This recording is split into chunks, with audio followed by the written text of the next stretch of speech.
podia saber. Se soubesse, dava um rolo, cara. Tem um caso que é interessante, ainda conversei falando sobre isso, minha esposa fala, procura não falar sobre isso e tal. Eu não tenho essa lembrança, os vizinhos lá do Jardim Europa têm essa lembrança, né? E eles viviam falando assim, não, vocês são os canibais da Ivone, né? Era eu, meu irmão, e falavam que a gente tacava fogo no bairro. Como era um bairro novo, era muita criança, né? Hoje ali já virou um bairro mais de idoso. Então você vê assim, não tem muita criança. Bairros que estão começando tem mais crianças. Mas nós pegamos o bairro começando. Então a gente era muito arteiro ali. Ali tem muita história no Jardim Europa. Até fogo em quintal a gente já tacou. É meio pirofágico. Isso aí passou por várias escolas. Foi expulso de umas 3. Não, eu sempre fui fundão, por incrível que pareça. Olha que coisa. Eu sempre fui fundão de sala. Sempre fui fundão de sala. Muito bagunceiro. E aí o que acontece? Eu tenho falas e relatos ali de vizinhos que falam assim, não, você corria pelado aqui. Eu falo, mas eu não lembro dessas coisas. Não tenho essa lembrança, cara. Eu não tenho mesmo essa lembrança. Eu falo para meus vizinhos sabem, eles me viram crescer ali, tá? Eu voltei pro bairro e quando eu estava na campanha, né? Até muita amiga da minha mãe mora na outra rua, a gente foi lá, bateu palma, foi conversar com ela. Aí ela falou assim, depois que a gente conversou, ela falou assim pra minha esposa, teu marido vivia correndo pelado aí nos bairros. Aí eu perguntei pra ela, quantos anos eu tinha? Porque pra mim, realmente, eu não tenho essa lembrança. Quantos anos eu tinha? Você tinha uns 9 anos. Eu falei, não é possível. Então eu bati com a cabeça. Não lembro, não tenho essa memória. Olha que 9 anos já é molecão, né? Já é moleque. Eu falei, caramba. Não tenho essa lembrança. Não tenho, por incrível que pareça. É uma fala deles. Olha só, cara. É interessante, né? Mas assim, porque com 9 anos você é mais ou menos ali na 3ª série, né? Mais ou menos na 3ª série. Mas aí da época de escola, dessa fase aí, você lembra? Lembro. Eu tenho uma lembrança... Até hoje, que a professora pediu para eu escrever.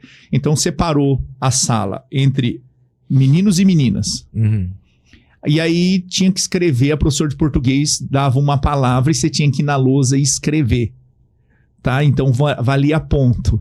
E aí, quando chegou na minha vez, eu lembro até hoje, a palavra escreva a palavra hoje.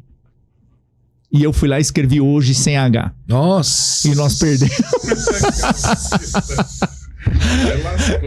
Eu não me esqueço disso, é interessante, né? Caramba! E aí você fala assim, você lembra agora dessa época das pessoas da sala, dentro da sala? Não tenho lembrança. Olha só, cara. Mas eu tenho lembrança da exposição que foi me colocada, porque todo mundo deu risada de mim. Os moleques ficaram, seu burro. Nossa, cara. Era terceiro. Não, mas antigamente, eu não sei. Eu considero assim um ponto positivo essa exposição excessiva que existia antigamente aí, por conta de, obviamente, né? Eu acho que tem gente que realmente aí criou-se aí um trauma, alguma coisa aí que foi bastante danoso aí pra vida, né? Mas em contrapartida eu via tanta coisa acontecer lá e hoje eu vejo tanta gente do meu círculo daquela época e de hoje que eu tenho convivência da pessoa falar, você lembra o que aconteceu? E pessoas muito bem sucedidas aí também. Então, você lembra daquilo? Eu falei, eu lembro se a pessoa falar, né? Eu lembro bastante se a pessoa falar, puta, eu lembro disso aí e tal, não sei, caramba, é verdade. Rapaz, você lembra quando o povo me zoava, não sei o que e tal. Então, assim, eu acho que, de certa forma, para algumas pessoas, acabou contribuindo bastante esse excesso aí na exposição da pessoa, porque era sem dó. Porque não tinha não tinha rótulo, não tinha bullying, rótulo, né? Não tinha nome, era tá zoando, acho que era só o máximo que chegava era zoando. É isso aí, molecagem tinha que aceitar, né? E tinha que aceitar, porque ela piorava, se você ficasse bravo, né, que é o pegar ar, né? Pegar ar. Ficava pior. Então tinha que aceitar. Uma coisa que eu me lembro, e que até hoje é verdade, é uma das verdades. O pessoal fala assim, não pega ar com apelido. Se você falar assim, não me chama disso, pronto. Aí pegou. Então, naquela época tinha bastante essas coisas aí. Tinha muito negócio de... Botava muito apelido nos outros. Muito apelido. Meu Deus. Eu tenho uma história boa, mas eu vou deixar pra outro dia pra contar. Da uma colega minha de classe lá. Acho que na terceira série também. Nossa, essa época era terrível. Essa época de terceira série, a molecada era terrível. E tinha essa menina aí que ela era terrível. Terrível. Bom, enfim. Lembranças boas, cara. Tem que fazer um podcast só de lembranças, como que era antigamente, cara. Que é bom, hein, cara, isso aí. Fazer um retrô. Um retrô. Traz bastante coisa boa. Eu acho que você, como na área aí da psicologia, sem querer já atravessar, mas só pra gente...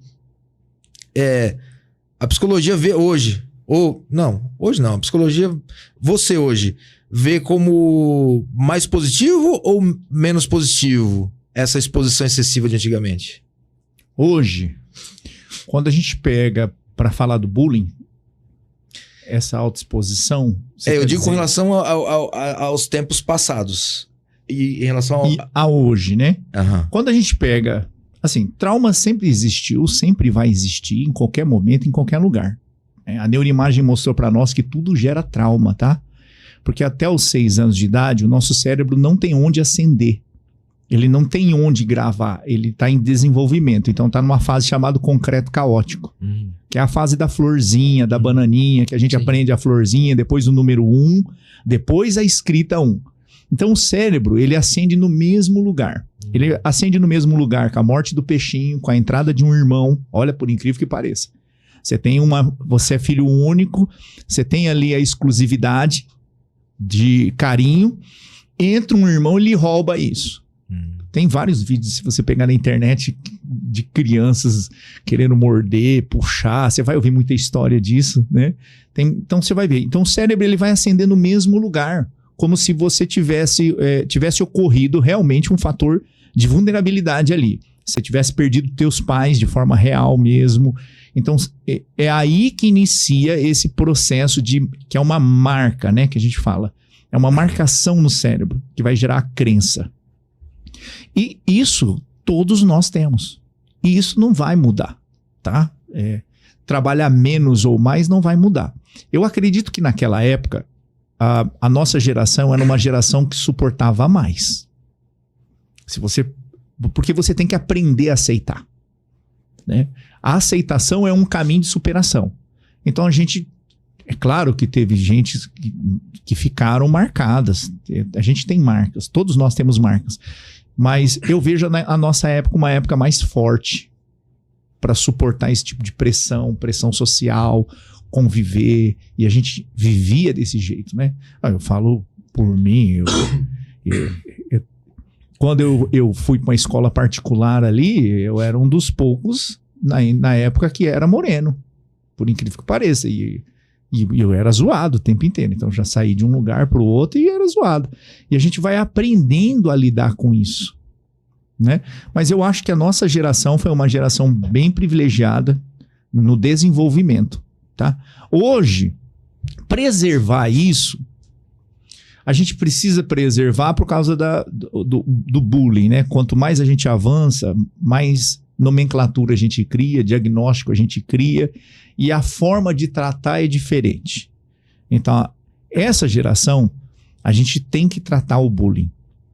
Por quê? Porque ela é uma geração diferente da nossa no desenvolvimento.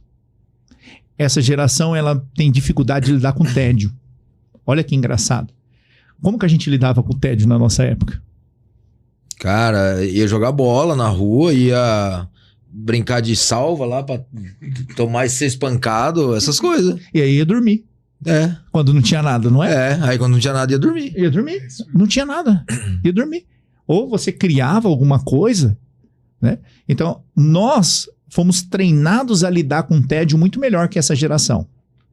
Então, essa geração, por isso que o eletrônico é muito suscetível. Desde muito pequeno, o eletrônico tem uma capacidade de dar pico dopaminérgico no cérebro. Então, o que acontece? Essas crianças, desde pequenas, elas estão sendo muito estimuladas. E aí, essa geração, ela já é vulnerável por isso. Porque ela tem dificuldade de lidar com o tédio. E aí, o bullying, quanto mais essa dificuldade tem, mais isso vai refletir na resiliência dessa criança. Essa criança, ela vai ter dificuldade de lidar com problemas.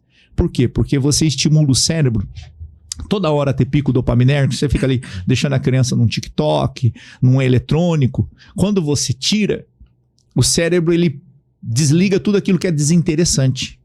Então é como se você comesse todo dia pizza, lanche, comida japonesa, tudo que você gosta. Quando você volta para o arroz e feijão, não tem graça. Não tem graça. Então o cérebro ele perde a graça com aquilo. Então essas crianças, essa geração é uma geração que ela tem pouca resiliência, dificuldade de lidar com tédio.